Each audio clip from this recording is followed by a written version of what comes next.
এই মেয়েটা আজকে আবার কিনছে, আবার ম্যাক্সে নিয়ে এসছে। আজকে যদি আমার পয়সা খসেছে রে, তোর একদিন কি আমার একদিন। কি এই জামাটা নিবি? এই জামাটা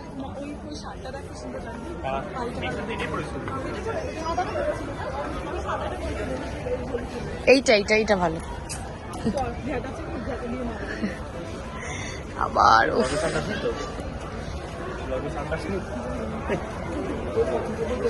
এই মেয়েটা আবার কেনাকাটি করছে, আবার কিসব কিনছে। কি আবার এটা নিবি নাকি তুই? এরকম শরীর বানা। এই মেয়েটা আমার হাতে নেল পলিশ পরিয়ে দিচ্ছে। ওরে নেল পলিশ পরছি আমি। সুন্দর করে পরাবি, হ্যাঁ? না, খুব বাজে। ওর বাড়িতে আসলে তো ওর সব জিনিস তো আমারই।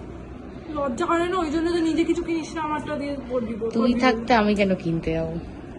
ওই হাতে পড়বি না, আচ্ছা পরিয়ে দিস না। ওই হাতে যদি না পড়িস পড়িস না। না পরবো, সুন্দর করে পড়া তো ভালো। আবার একটু গ্লিটারও দিয়ে দিচ্ছে। সেটা একটা আঙুলেই দেবো, বেশি আঙুলে দেবো না। আমি তো নেল পার্লার খুলেছি রে বোকা।